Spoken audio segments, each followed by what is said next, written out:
예, 반갑습니다. 한국외대 양선희입니다. 저는 오늘 그 윤리적 인공지능에 대해서 발표를 해보고자 합니다. 예, 최근에 그 AI 활동이 이제 급부상함으로써 AI 규제에 관련된 논의가 아주 활발해지고 있습니다. AI 규제와 함께 그 AI 윤리가 무엇인가 이런 논의가 지금 핫 이슈가 되고 있는데요. AI 윤리라는 말을 많은 사람들이 이야기를 하고, 특히 저희 분야에서도 많은 이야기를 하는데, AI 윤리가 뭐냐? 이렇게 말하면 한마디로 뭐다라고 말하기가 힘듭니다. 그래서 각 분야마다 생각하는 AI 윤리가, 다르더라고요. 그래서 오늘 저는 이제 그러니까 보통 이제 AI 윤리하면 AI 규제, 통제 이런 식으로 말을 하던데, 저는 이제 좀 다른 방식의 접근을 해보려고 합니다. AI 좀 철학적인 접근을 해보려고 합니다. 이를 위해서 그 요즘 이제 핫 이슈가 되고 있는 예술 AI의 윤리적 문제로부터 출발을 하겠습니다. 예. AI가 그림도 그리고 작곡도 하고 여러 분야에서 이제 그 예술 여러 분야에서 활약을 하고 있는데요. 예술 AI 하니까 전 제일 먼저 이 영화에 이 장면이 떠올랐어요. 아주 유명한 영화이죠. 아이로봇이라고. 이제 그 주인공 윌 스미스가 그 형사인데 그 써니 로봇이 이제 그 레닝 박사의 그 과학자 죽음에 연루되어서 이제 이 형사와 어떻게 이제 만나게 됩니다. 그래서 이제 그 형사랑 대화를 하는 과정에서 이 형사가 이제 이 로봇을 굉장히 혐오하는 로봇 혐오자인데 이런 말을 해요. 로봇이 교향곡을 작곡해 로봇이 빈 캠퍼스를 명화로 바꿀 수 있어? 이렇게 말을 하니까 이 AI가 당신은요? 이렇게 질문을 하거든요. 그러니까 과연 우리 인간들 중에서 교향곡을 작곡하고 빈 캠퍼스를 명화로 채울 수 있는 사람이 얼마나 됩니까?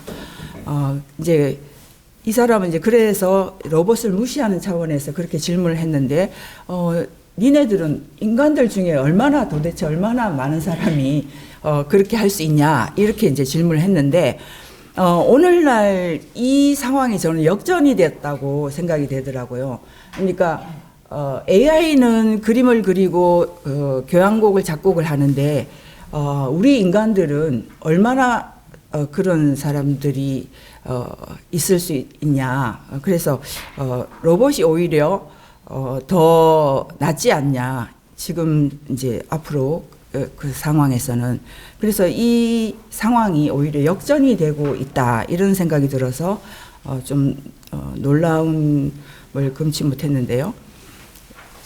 그래서 이제 예술 분야에서 그 AI를 이용해서 그림을 그리고 작품을 만들고 그렇게 하죠. 그런데 이제 코엔이라는 사람은 AI를 이용해서 그린 그 작품에 대해서 공동 저작이다라고 하면서 이제 저작권을 AI와 이렇게 함께 달라고 요청을 했는데 이제 미국 법원에서 AI 예술 작품에 대해서 저작권을 줄 수 없다는 근거가 사람의 예술적인 의도나 창의성 없이 자동 생성된 AI 창작물에 대해서 저작권을 인정할 수 없다 이렇게 판정을 내리고 이제 그 저작권 신청을 해도 주지 않는데 그 이유가 이제 그 어떤 예술적인 작품에는 의도나 동기가 들어가야 되는데 그 의도나 동기에는 욕망, 감정 이런 게 포함된다는 거죠. 근데 AI가 만든 자동 생성된 작품에는 이제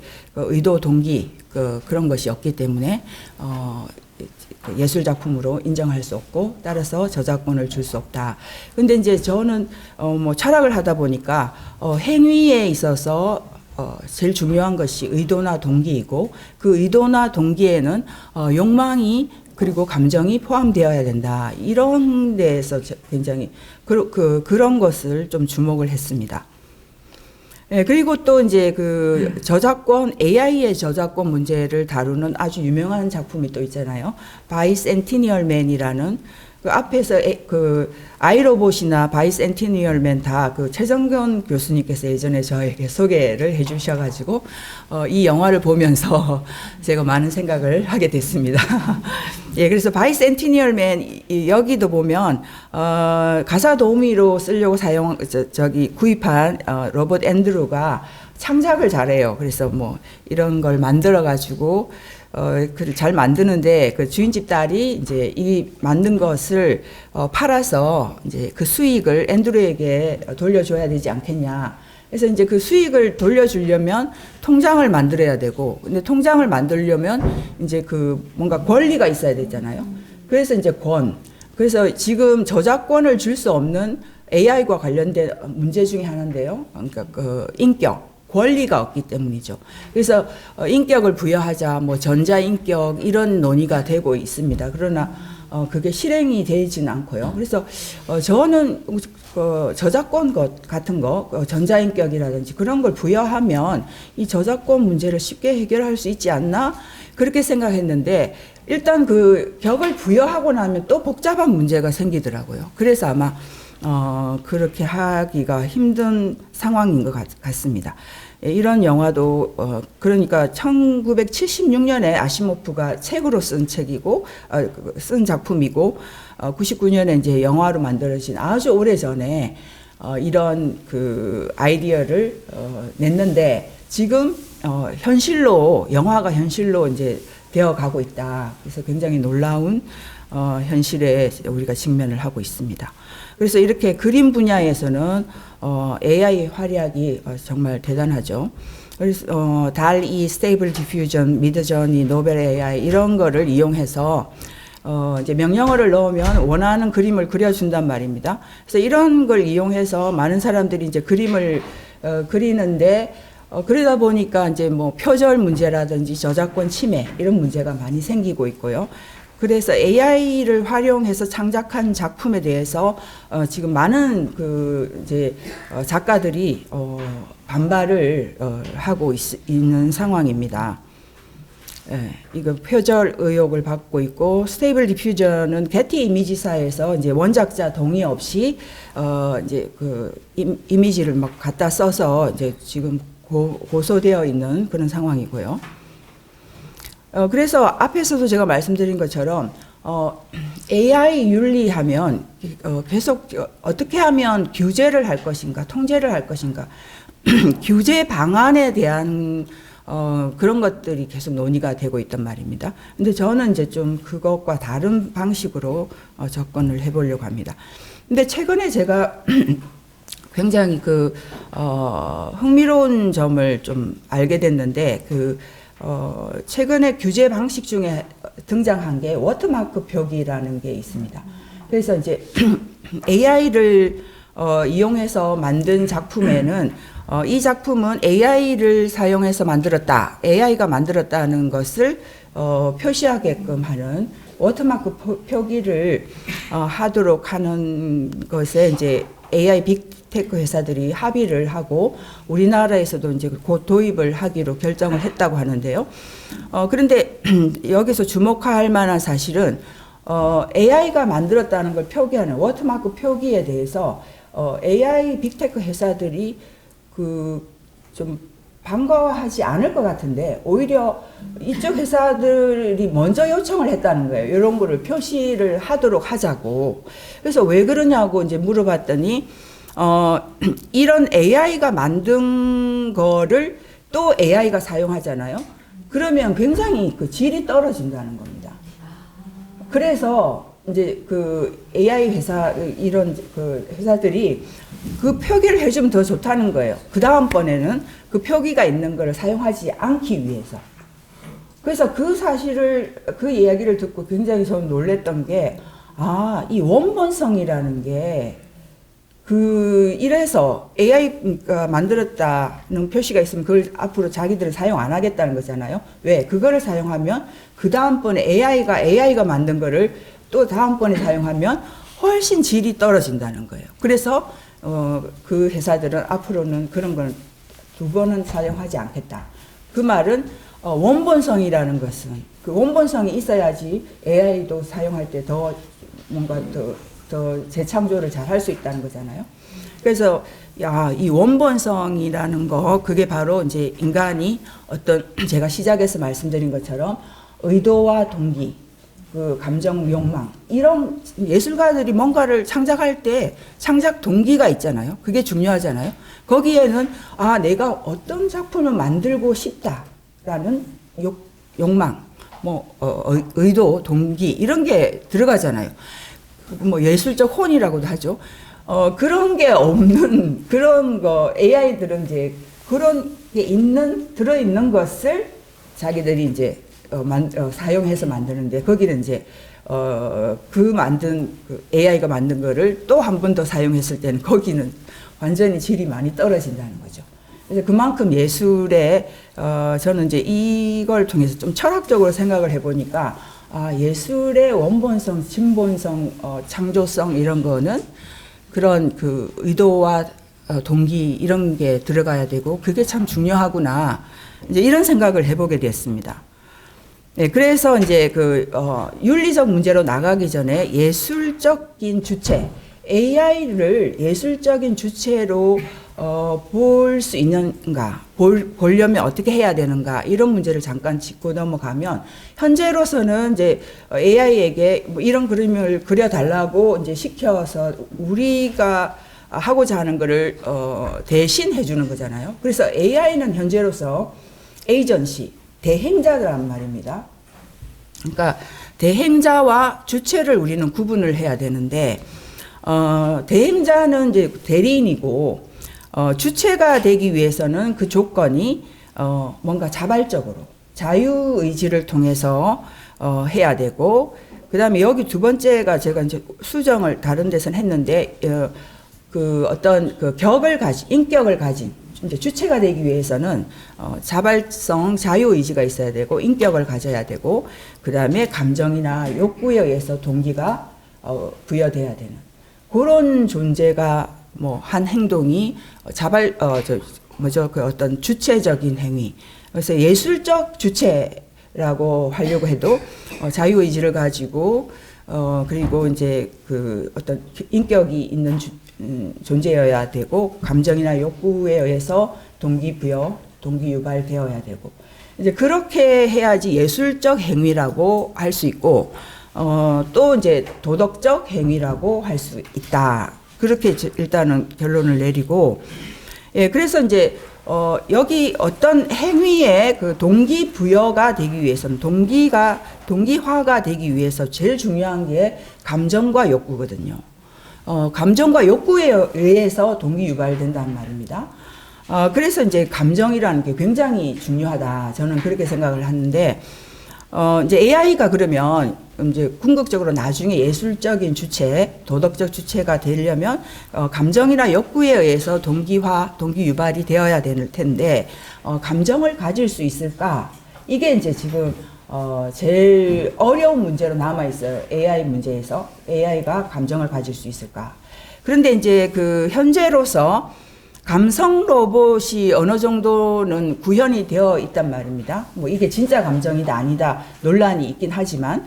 그래서 소니 아이보, 그 다음에 키스맷 같은 경우 완전히 이제 눈떨림이나 얼굴 표정 정도만 가지고 감정적 상호작용하는 것이고 대표적인 감성 로봇이 소프트뱅크의 페퍼입니다.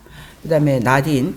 근데 이런 로봇들의 감성을 만들 때 감성 구현 원리가 뭐냐면 그래서 우리가 이제 감정 이론을 좀 살펴봐야 되는데 감정 이론에는 다양한 이론이 있습니다. 그러나 이제 AI에게 구현하는 감정 이론은 좀 굉장히 과학적인 감정 이론이거든요. 그러다 보니까 이제 다윈의 감정 이론을 이제 공학자들이 이용해서 AI에게 이제 감정을 구현하는데 다윈은 이 책에서 이제 인간의 목소리, 얼굴 표정, 제스처 이런 거를 이제 연구를 해서 전 인류가 공통적으로 공유하는 그런 보편적인 얼굴 표정이 있고 그 얼굴 표정에서 이제 감정을 이제 공통적으로 뽑아냈는데 그 대표적인 게 기쁨, 슬픔, 두려움, 놀람, 분노, 역겨움 6가지 기본 감정.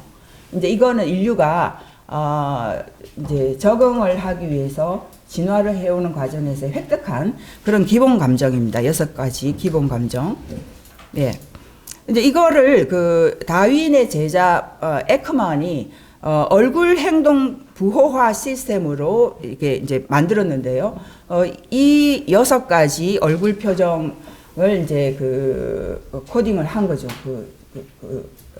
페퍼 같은 경우에. 그래서 이게 이제 공통적인 게 뭐냐면 미간을 찡그리는 게 이제 분노, 화이고 코끝이 찡그려지는 게 역겨움. 이건 이제 입꼬리 올라가는 게 기쁨, 아래로 내려가는 게 슬픔, 그다음에 동공이 커지는 게 놀람, 그다음에 이게 이제 약간 특이한데 한쪽 입꼬리가 올라가고 눈이 커지는 게 이제 공포입니다. 그래서 이게 6가지가 진화를 통해서 생존을 위해 획득한 인류 전체가 보편적으로 갖고 있는 기본적인 얼굴 표정이고 그것에 대응되는 6가지 기본 감정입니다. 그래서 페퍼에게 이런 것을 코딩을 한 거예요. 6가지 정도를요.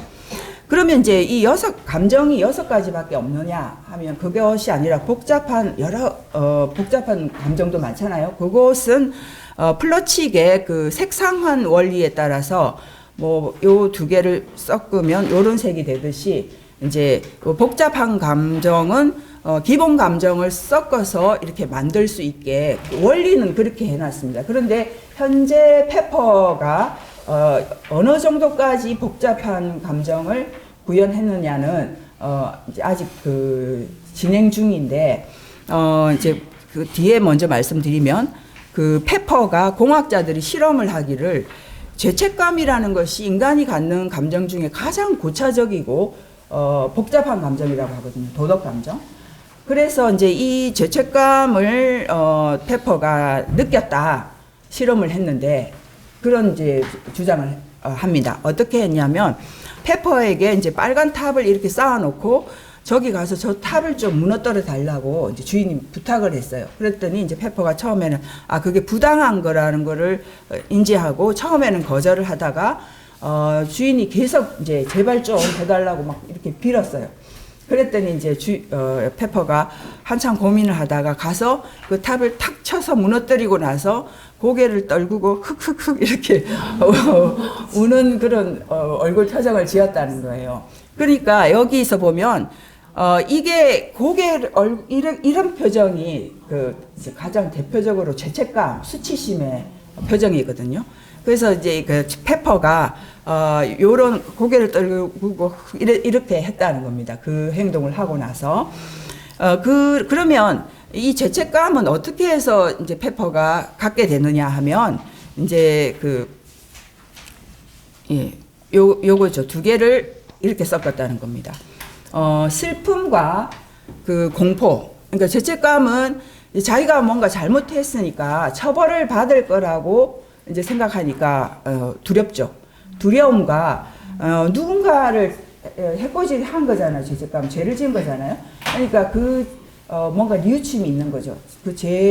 자기가 가해를 가한 그 사람이 좀 안 됐다라고 하면서도 또 한편으로 자기는 벌을 받을 거니까 그거에 대한 두려움. 2개가 오묘하게 섞인 그런 감정이다. 그래서 고개를 떨구고 약간 두려워하는 뭐 그런 것일 수 있다. 이제 그래서 이 기본 감정을 섞어서 복합적인 감정을 만드는 방식에는 학자들마다 이제 어떤 사람은 이 죄책감을 뭐 이제 이 공포와 뭐 다른 분노 뭐 이렇게 섞을 수도 있고 약간씩 다르긴 하지만 이제 제가 지지하는 제시 프린츠는 이렇게 봅니다. 이 2개를 섞은 것이다라고 그렇게 주장을 하더라고요. 예, 그래서 이제 현재는 감성 로봇이 한 6가지 기본 감정 정도 그 정도 구현을 해서 이제 감성 로봇이 뭐 외로운 그 혼자 사는 사람들이 뭐 이렇게 이제 집에 두고 이렇게 서로 대화하면서 상호작용하는 그런 거잖아요. 근데 이제 그 서울대 장병탁 교수님이 요 비슷한 그 로봇을 그 AI 연구소에서 이제 만드는 과정을 보여주시던데 요런 요 화면 있잖아요. 여기다가 이제 주인이 나 오늘 너무 그 굉장히 기분 나쁜 일이 있었다고 이제 주인이 막 화를 내면 요 화면에 얘가 이제 그 반응 표시를 딱 해주는 거예요. 그러면 이제 주인이 되게 오늘 너무 슬프다 이러면 그냥 그 유유하는 거 있잖아요. 그런 표현을 이제 이 화면에다가 딱 보여주는 거예요. 그 다음에 뭐 주인이 오늘 너무 좋은 일이 있었다 어쩌고저쩌고 이러면 스마일 표정을 여기다가 이렇게 딱 표시해 주는 거예요.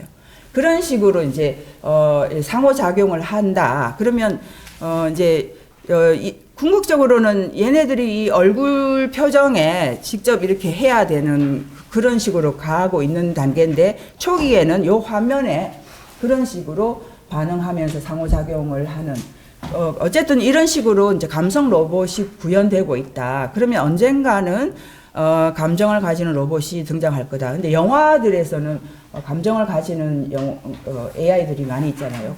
특히 이제 엑스 마키나 같은 경우 보면 그죠. 그 튜링 테스트가 주제인데 AI가 감정을 갖는가는 튜링 테스트가 이제 엑스 마키나의 주제라고 볼 수 있고 이제 시간의 문제인데 뭐 몇십 년이 걸릴지는 모르지만 그런 감정을 가진 로봇은 등장할 수도 있다. 저는 그렇게 생각을 합니다. 예. 그래서 이제 이런 감정을 가졌을 때 로봇이 감정을 갖게 됐을 때 사회에 많은 문제를 일으킬 수 있는데 그런 걸 경고하는 영화들이 많잖아요. 그래서 특히 이제 왜 문제가 되냐면 감정 중에서 가장 기본적인 그 감정이 분노거든요. 그 분노는 인간이 자기 자신을 보호하기 위해서 최초로 갖게 되는 가장 원초적인 겁니다. 그래서 엑스 마키나에도 보면 자기를 이제 업데이트하게 될지도 모른다. 그 사실을 알고 AI에게서 업데이트는 곧 폐기는 죽음이잖아요. 그러니까 자기가 이제 곧 죽게 될지도 모른다는 걸 알고 이제 두려워하면서 자기를 업데이트 시킬 그 사람, 과학자에 대해서 증오심을 느끼고 그래서 이제 그 증오심, 복수심 때문에 결국 그 자기를 창조해 준 과학자 네이들은 살해하고 도망치는 그게 끝이잖아요. 그러니까 제일 이제 그 무서운 게 감정 중에서 분노, 이게 가장 기본적인 건데 AI들이 감정을 갖게 됐을 때 분노라든지 부정적인 감정을 갖게 됐을 때 인간을 해칠 수도 있다는 것이죠. 그렇기 때문에 이제 왜 저는 이제 그 도덕 감정이 중요하냐면 도덕 감정, 선한 감정으로 교육시킬 필요가 있다. 이제 아직 가질지는 모르지만 일단 구현을 시키고 있는 단계니까 이제 감성 교육이 되게 중요하다. 이제 그게 이제 뭐 AI 윤리다라고 저는 보고 있습니다. 그래서 도덕적인 민감성 교육이 중요하다. 왜냐하면 저는 도덕은 감정의 문제다라고 보는데요. 우리가 이제 자라면서 도덕을 어떻게 배워왔냐 생각해 보면 어린아이에게 뭐 칸트의 의무론을 가르친다든지 그래서 너는 도덕적으로 돼야 돼.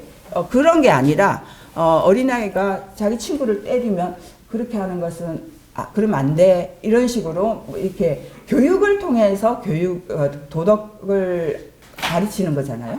그러니까 이제 적절한 감정, 그렇게 해서는 안 되는 것과 해야 되는 그런 적절한 감정, 감정의 적절성을 교육함으로써 도덕적으로 이제 길러질 수 있다. 그래서 감성 교육이 중요하다라고 저는 생각합니다. 그래서 이런 주장을 한 사람이 이제 데이비드 휴음인데 영국 철학자.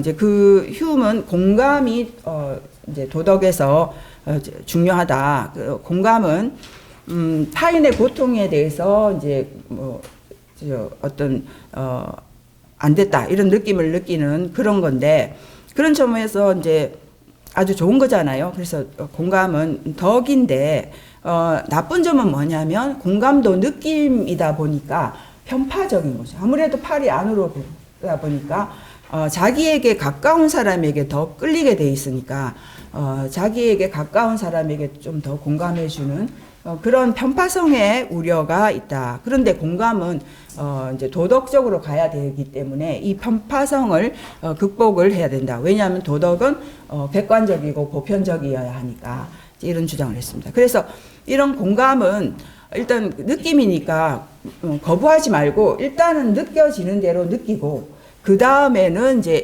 이게 뭔가 문제가 있다고 생각했을 때는 교정을 하는 게 중요하다라고 주장을 했습니다. 그래서 공감을 느낄 때 기준을 제시를 했어요. 그 기준이 뭐냐면 이제 Steady and General Point of View라고 했는데 일반적 관점 이거는 쉽게 말하면 그 시대에 많은 사람들이 받아들이는 그런 관점, 더 쉽게 말하면 상식적인 상식이다. 상식에 따라서 느끼면 된다. 그 다음에 이제 또는 좀 더 넓게 말하면 그 시대에 통용되는 관행이나 관습 이런 게 어떤 공감을 느낄 때 잣대 기준이 되면 크게 문제가 되지 않는다. 그러니까 이제 뭐 사이코패스 같은 경우는 상식과 거리가 머니까 보통 일반적인 사람하고 다르게 느끼지만 일반적인 상식적인 사람은 다 비슷한 방식으로 느끼게 되어 있다는 거예요, 휴먼. 그런데 내가 어떤 감정을 누군가에게 이렇게 끌려서 공감을 하게 됐는데 많은 사람들이 느끼는 방식과 좀 다른 거예요. 그러면은 내 느낌에 좀 뭔가 문제가 있나 하고 한번 생각을 해볼 필요가 있다는 거죠. 그래서 그 느낌을 이제 전체적으로 많은 사람들의 입장과 비슷하게 조율해서 교정을 할 필요가 있다. 그런데 이제 이 공감이라는 것이 느낌이다 보니까 감정이다 보니까 굉장히 완고하고 고집이 센 경우가 있다. 마치 우리의 그 감각 중에서 이제 착시 현상처럼 이 착시 현상은 내가 아무리 이렇게 눈을 비비고 바로 보려고 해도 이 미러레이어 라인 현상처럼 길이를 자로 재면 동일한 길인데 이 바깥쪽 그리고 안쪽 이 방향에 따라서 다르게 보이잖아요.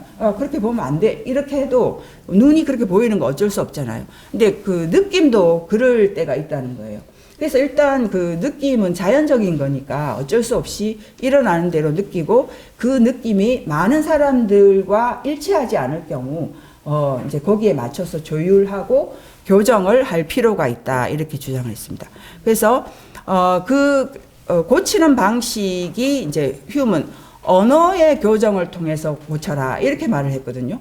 근데 그게 너무 애매하잖아요. 언어의 교정이 뭐냐 하니까 모든 교육은 언어로 되어 있기 때문에 그 말은 곧 교육이다 이렇게 말을 했습니다. 그러니까 이제 그 교육에는 언어의 교정에는 이제 대화, 뭐 담론, 토론, 그다음에 잔소리, 뭐 훈육 모든 이런 그 수단이 다 언어로 돼 있잖아요. 그런 걸 통해서 이제 어린이가 이상한 감정을 느끼면 엄마가 이렇게 잔소리하고 야단치고 그 다음에 학교에서 뭐 학생이 이상하면 뭐 선생님이 훈육을 하고 이런 식으로 다 이렇게 그 사회에서 외적 수단이죠.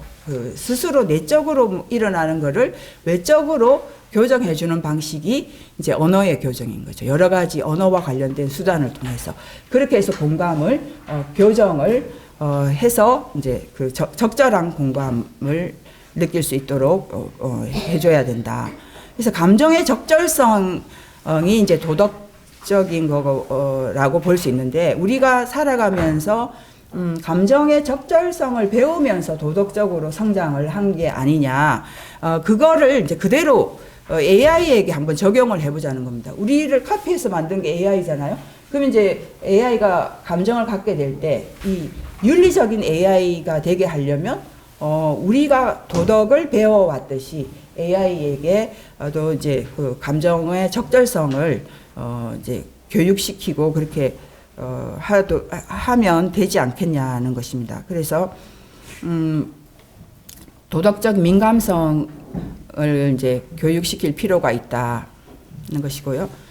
예, 그래서 인간과 공존 가능한 AI. 그래서 AI 윤리하면 많은 사람들이 규제, 통제, 어떤 식으로 통제할 것인가. 최근에 나온 또 뭐 어떤 대안은 킬 스위치를 장착하는 거다. 그러니까 AI가 위험한 일을 하면 바로 그 스위치 눌러서 바로 죽게 만 그런 게 AI 윤리라고 주장을 하는 거예요. 그래서 저는 이제 인문학자로서 그거는 좀 비인간적이다.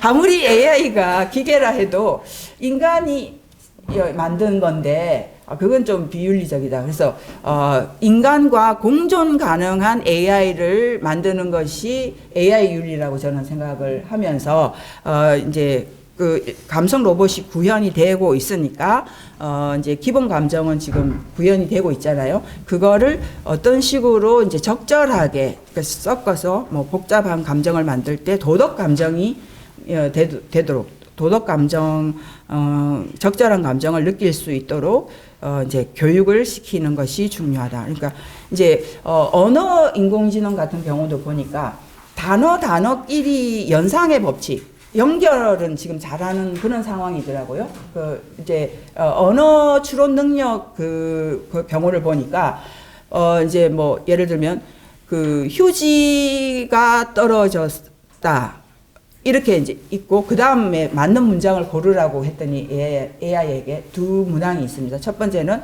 화장실에 간다. 2. 슈퍼에 가서 산다. AI가 뭘 고르겠습니까?